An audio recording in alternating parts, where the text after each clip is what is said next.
noite. O que muda na produção de alimentos, extração de minérios e na política de meio ambiente a partir do novo Código Florestal? O projeto de tão polêmico teve a votação adiada mais uma vez no Congresso Nacional. Ficou para amanhã de manhã.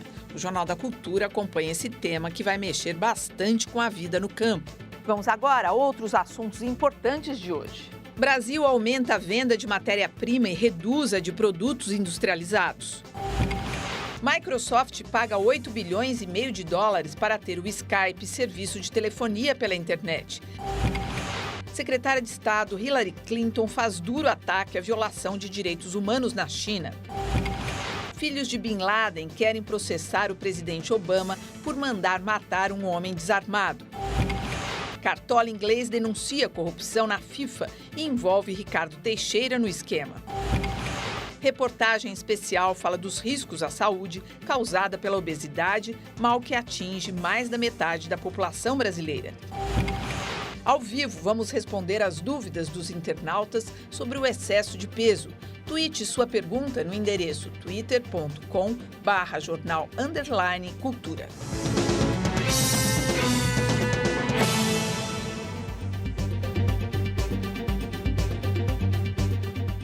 Participam desta edição o jornalista e professor da Universidade de São Paulo, Eugênio Butti, e o sociólogo Demétrio Magnoli. E na redação está o professor da Faculdade de Medicina da USP, Paulo Saldiva. Ele vai conduzir o quadro Pronto Atendimento, que hoje tira as dúvidas do telespectador sobre obesidade. Para participar, como a gente já disse, é simples. Mande sua pergunta via internet para o endereço twitter.com/jornal_cultura.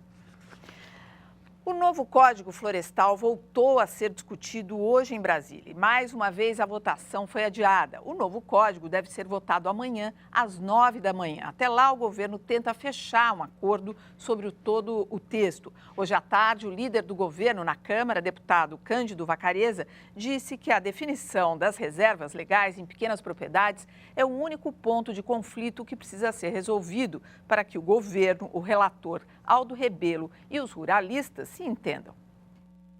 É o Código Florestal que determina que áreas devem ser preservadas na totalidade, quais podem ser parcialmente desmatadas e quanto deve ser preservado.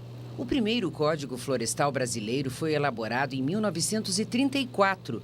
O código atual existe desde 1965. Até agora, o único consenso entre ruralistas e ambientalistas é que o novo código deve ser reformado. E à medida em que foi ficando defasado, passou a ser desrespeitado. Hoje, estima-se que 90% dos proprietários rurais do Brasil estejam em situação irregular porque desmataram e plantaram onde não podiam. E hoje existem culturas no espaço que deveria estar preservado. Há 10 anos começaram as discussões para as mudanças. Mas o tema ainda é polêmico. Os produtores questionam as APPs, Áreas de Preservação Permanentes, propostas pelo governo e a reserva legal. Outro ponto polêmico é que, a partir de junho, os produtores que desmataram além do permitido começariam a ser multados. A chiadeira foi grande e a medida foi suspensa. O governo propõe anistia para quem desmatou até julho de 2008. Os ambientalistas não concordam. Dizem que assim, quem agiu fora da lei vai ser beneficiado. Ontem, o governo acenou com uma nova proposta para tentar fechar um acordo. A redução da dívida agrícola, hoje estimada em 80 bilhões de reais, para quem recuperar áreas de preservação permanente nas margens de rios e encostas. Como você viu, reserva legal e APPs estão no centro da polêmica sobre o Código Florestal. Mas você sabe exatamente o significado destas expressões? O Jornal da Cultura explica. Reserva legal é o quanto da propriedade deve ser mantida sem devastação e varia conforme a região brasileira, podendo chegar a 80% em áreas como a Amazônia. Para os ruralistas, isso é o mesmo que reduzir o tamanho da propriedade. E área de preservação permanente, as APPs, são áreas importantes para preservar paisagens, nascentes, a estabilidade geológica, além da fauna e da flora. São exemplos dessas áreas as encostas e matas ciliares próximas aos rios. Quer dizer, essa votação está decidindo aí o nosso futuro ambiental no Brasil. Como é que vocês estão acompanhando essas discussões? Eu acho positivo, bastante positivo, aliás. É claro que existem vários impasses e uma das vantagens da democracia é que a discussão desses projetos consegue melhorá-los. E a gente precisa agora acreditar que o governo consiga chegar num ponto ali de consenso, mas essa discussão ainda prosseguirá. A reserva das matas, da riqueza da vegetação e dos animais, da riqueza da fauna e da flora do Brasil, é uma questão econômica, além de reserva do imaginário ambiental. Ela é uma questão econômica, isso vale muito dinheiro e vai valer muito dinheiro no futuro. Vamos ver se chega a um acordo aí. Veja, o ponto principal aí não está no debate de anistia para quem violou a legislação de proteção de reservas. Esse ponto pode ser resolvido de muitas formas, inclusive sem anistia nenhuma. O que exige a mudança do Código Florestal é que as atuais restrições e exigências de reserva legal impedem que as pequenas propriedades rurais, as propriedades familiares, sejam viáveis economicamente. Nenhum país do mundo tem esse tipo de exigência de reserva legal para as menores propriedades. Isso faz com que a imensa maioria dos pequenos agricultores, dos agricultores familiares, estejam fora da lei. Então, é evidente que... Mas quem ocupou, quer dizer, até 2008, se vier uma anistia e tal, parece não, pouco importante, mas assim, já está não importa se é de 2008 ou para cá de 2008. Importa o seguinte, as atuais exigências do Código Florestal impedem a agricultura em pequenas propriedades familiares. Impedem, dentro da lei. Antes ou depois de 2008. Da nova lei, você quer dizer, do que está sendo proposto. Se mantiver a antiga exigência de reserva legal... Por quê? Porque a propriedade que já é pequena fica tão pequena que isso torna inviável economicamente que essa propriedade produza para o mercado, né? Porque ela precisa de uma área mínima para produzir para o mercado. É por isso que ou se muda o Código Florestal ou nós desistimos da agricultura familiar. Esse é o ponto que o Aldo Rebelo demonstrou inúmeras vezes na discussão sobre o seu projeto, o seu relatório sobre a mudança do Código Florestal. Então, a discussão, os ambientalistas gostam de dizer que eles estão enfrentando os grandes fazendeiros, os grandes proprietários. Não se trata disso, não. A maior resistência ao antigo Código Florestal é dos pequenos proprietários e com toda razão, hein? Nenhum país Mas do a mundo semana tinha... passada, quando já se falava da anistia para quem tivesse com essa ocupação nas margens e tudo mais, houve uma corrida em Goiás de gente já desmatando, porque assim, se vier o novo... Pelo menos eu falo, olha, eu já estou aqui... É por isso que eu digo que a discussão não é sobre anistia. Na minha opinião, não deve haver anistia. Na minha opinião, o ponto é outro. O ponto é eliminar a exigência de reserva legal para as propriedades com menos de 4 módulos fiscais, que são aquelas que são inviabilizadas pela reserva legal. É muito bonito nas cidades, comendo alimentos baratos, falar que é preciso preservar em todas as propriedades em porcentagens iguais. Só que isso é inviável. Né? Assim como é muito bonito dizer que somos contra todo tipo de produção de energia elétrica, mas queremos banho quente. Para encerrar, não vamos. É claro que é um tema polêmico, difícil, mas não vamos satanizar as pequenas propriedades. Houve um avanço acelerado e desesperador promovido por grandes ruralistas. Isso foi documentado, foi fartamente noticiado. Agora, não é o momento da gente ficar crucificando, sobretudo, a pequena propriedade. Claro que a pequena propriedade precisa ser viável, mas ela também pode ser viável com floresta, e com floresta que tenha uma exploração sustentável. Não pode. Também pode, é óbvio que pode. Agora, isso aí precisa ser viável dentro de uma preservação, e a mentalidade precisa ser despertada para essa necessidade. Eu acho que isso vai acontecer. Vamos ver, então, amanhã, como é que vai ser a votação no Congresso, que acontece às 9 horas da manhã, lá em Brasília. A explosão que atingiu um aterro sanitário em Itaquaquecetuba, na região metropolitana de São Paulo, ainda tem uma explicação. Segundo a CETESB, que investiga o caso, está praticamente descartada a hipótese de um problema no sistema de drenagem do aterro. Máquinas trabalham para remover a montanha de lixo a céu aberto que restou do aterro sanitário de Itaquaquecetuba depois da explosão do dia 25 de abril. 8 municípios que enviavam lixo para o aterro de Itaquá foram autorizados a utilizar os aterros da Pedreira, na capital, e de Anaconda, em Santa Isabel, na região metropolitana. As causas do acidente ainda estão sendo apuradas. A CETESB, responsável pela fiscalização, quer descobrir por que o gás metano se acumulou no subsolo, causando a explosão, mas não acredita em um problema no sistema de drenagem do aterro. O lixo rompido, né, apresentava uma característica de um resíduo seco, né, o que indica que não seja uma possível causa a problema de drenagem de chorume, né? Aterros sanitários têm de seguir uma série de normas técnicas. O solo deve ser compactado para se tornar mais impermeável e receber uma manta de plástico. Dutos são obrigatórios para drenar os afluentes líquidos, também conhecidos como churume, e o gás metano tem de ser queimado. Tudo é planejado e monitorado. Mas isso não tem sido suficiente para impedir acidentes.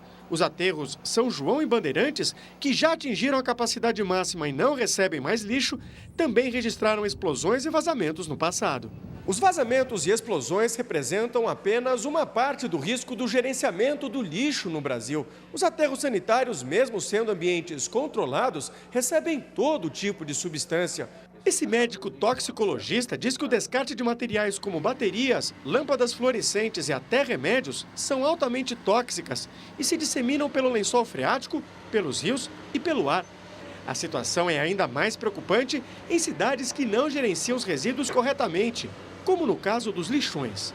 Isso leva a um problema muito sério de saúde pública e de causa de doença imediata ou até futura, como degeneração neurológica, aumento do risco de infartos e problemas cardiovasculares e principalmente o aparecimento de tumores graves.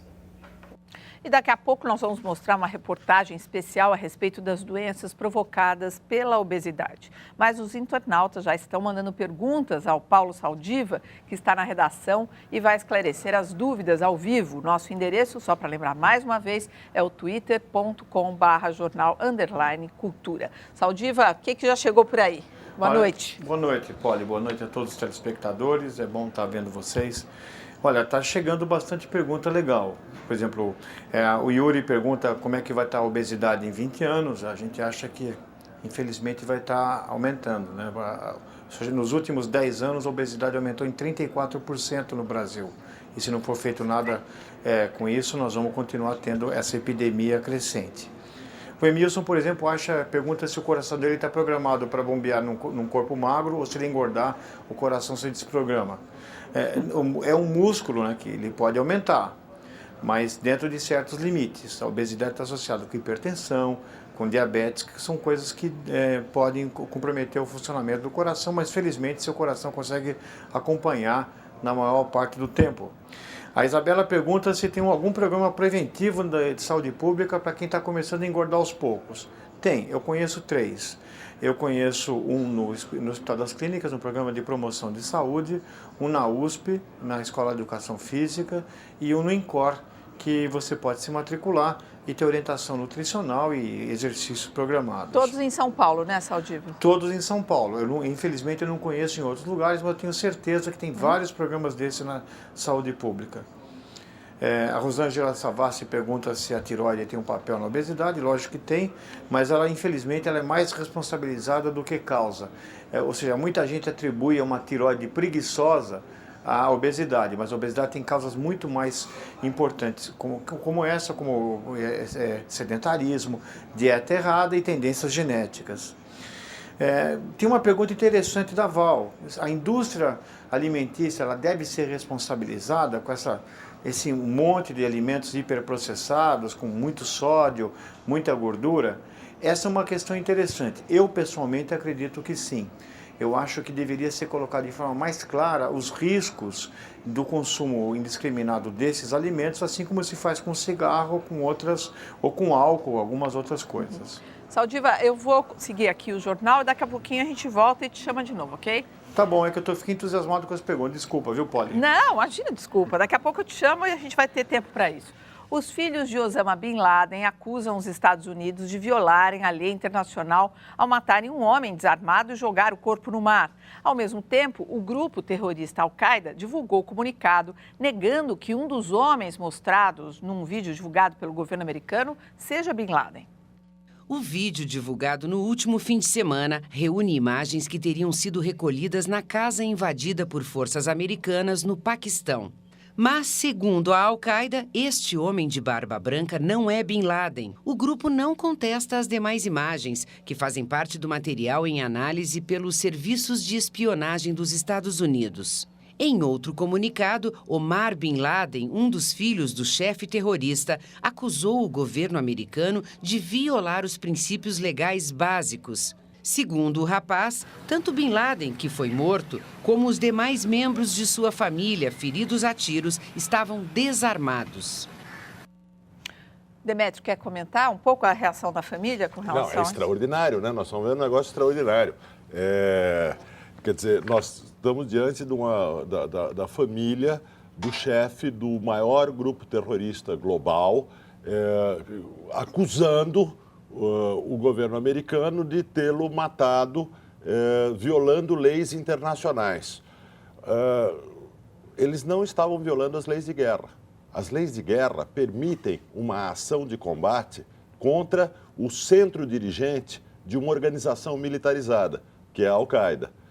O mais interessante do que isso, que os filhos de Bin Laden falem loucuras é normal, mas mais interessante do que isso é a quantidade de intelectuais, alguns dos quais ficaram muito contentes no 11 de setembro de 2001 e escreveram artigos falando que aquilo era o começo do fim do Império Americano. Eles estavam muito alegres.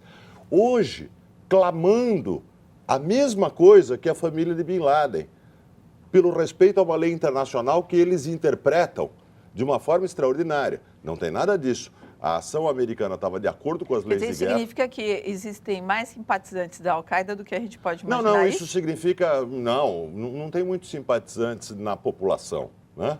Mas entre os intelectuais? Não, entre os intelectuais tem uma quantidade impressionante de simpatizantes ocultos. Eles eram mais claros antes da Al-Qaeda atacar o metrô de Madrid e o metrô e os ônibus de Londres. Depois disso, os intelectuais começaram a falar menos, mas eles ficavam muito contentes, alguns intelectuais, né?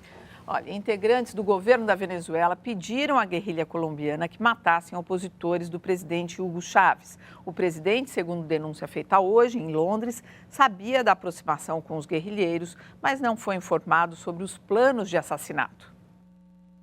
A denúncia faz parte de um dossiê divulgado pelo Instituto Internacional de Estudos Estratégicos.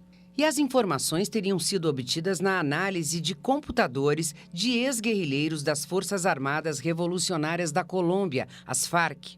De acordo com os documentos, autoridades venezuelanas teriam oferecido 300 milhões de dólares para financiar as operações da guerrilha. Em troca, os rebeldes teriam de treinar milícias pró-Chávez e eliminar adversários do governo venezuelano. A Venezuela divulgou nota afirmando que o documento é pouco confiável e tem imprecisões básicas.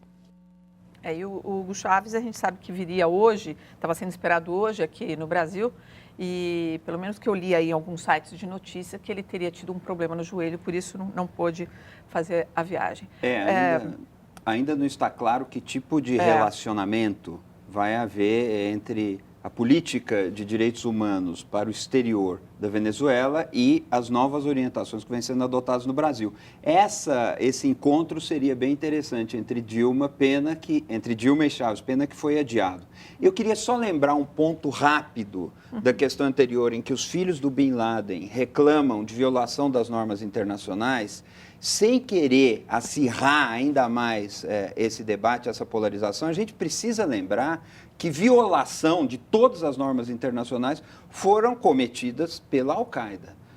Os atentados terroristas, todos, violam todo tipo de bom senso, de normas, de regras. Então, é até cínico e é até ofensivo esse tipo de reclamação. Voltando à Venezuela, você acha que, Demétrio, que pode ser verdade o que a gente Veja, ouviu ali? Nós não sabemos se é verdade ou se é mentira. O que se sabe é que é verossímil. Tá demonstrado por documentos anteriores que havia relações perigosas entre setores do governo venezuelano e a guerrilha das Farc na Colômbia. Que Chávez admitiu. O que existe, portanto, é um arquivo secreto das relações do governo venezuelano com a Al-Qaeda, e de vez em quando aparecem notícias como essa, que é gravíssima. Uma notícia como essa num país sério faz cair um governo. Agora, esse instituto, que foi a fonte da informação, é sério. Seríssimo. O Instituto de Estudos Estratégicos é seríssimo, o que não quer dizer que a sua informação seja necessariamente verídica. Mas o problema é que ela é verossímil, o que nos faz saber que existe um mistério, um arquivo de segredos a ser desvendado das relações entre o governo venezuelano e as Farc. E a secretária de Estado Hillary Clinton fez hoje uma dura crítica à situação dos direitos humanos na China e afirmou que o país está tentando parar a história ao resistir às mudanças. Hillary qualificou como deplorável a situação dos direitos humanos na China e disse que o governo chinês tenta o impossível ao impedir avanços democráticos no país. Ao ser perguntada por que os Estados Unidos mantêm relações tão próximas com um país assim, ela respondeu: fazemos negócios com muitos países que vivem sob sistemas políticos ou econômicos que não escolheríamos para viver. E o presidente Barack Obama foi hoje à fronteira com o México para defender seu plano de legalização de parte dos imigrantes que já se encontram em território dos Estados Unidos. Ele pediu o apoio da oposição republicana para esse projeto. Now we need to come together around reform that reflects our values as a nation of laws and a nation of immigrants. Obama defendeu a reforma na lei de imigração que permitiria legalizar a situação de milhares de pessoas que já trabalham no país e afirmou que esse é o caminho a ser adotado numa nação formada por imigrantes. O presidente apontou ainda o que considera como vantagens adicionais da medida. É bom para a economia americana e para o fortalecimento da classe média no país. É uma promessa antiga do Obama. É uma promessa antiga, mas mais do que isso, ele afirma os Estados Unidos como nação de imigrantes, o que é um argumento muito forte para combater o preconceito que vem se formando. Que é o oposto da Europa. O oposto da Europa. E ele pode resolver com isso a situação não de milhares, mas de milhões de pessoas. É uma coisa de grande escala. Na verdade, a discussão, e o Eugênio falou muito bem, é sobre o conceito do que são os Estados Unidos. Samuel Huntington, um cientista político conservador, escreveu há uns 7, 8 anos um livro intitulado Who We Are? Quem somos nós? Onde ele defende a ideia de que os Estados Unidos não são uma nação de imigrantes, são uma nação de colonos, que é coisa diferente. São uma nação dos colonos protestantes brancos do norte da Europa que atravessaram o Atlântico e se instalaram ali. E que os imigrantes que vieram depois são apenas adições indesejáveis e culturalmente perigosas a essa nação de colonos. Então, existe, na verdade, um debate sobre a identidade dos Estados Unidos. E o que Barack Obama está fazendo é afirmar a ideia de que os Estados Unidos são uma nação de imigrantes. Isso é extremamente importante e tem consequências políticas muito importantes também, muito polêmicas positivas. Internamente também. Polêmicas internamente e, na minha opinião, muito positivas, a afirmação dos Estados Unidos como uma nação de imigrantes. A seguir, Grécia nega que vai precisar de um novo empréstimo. E veja também os males da obesidade. Tire suas dúvidas com o médico Paulo Saldiva através do Twitter do Jornal da Cultura.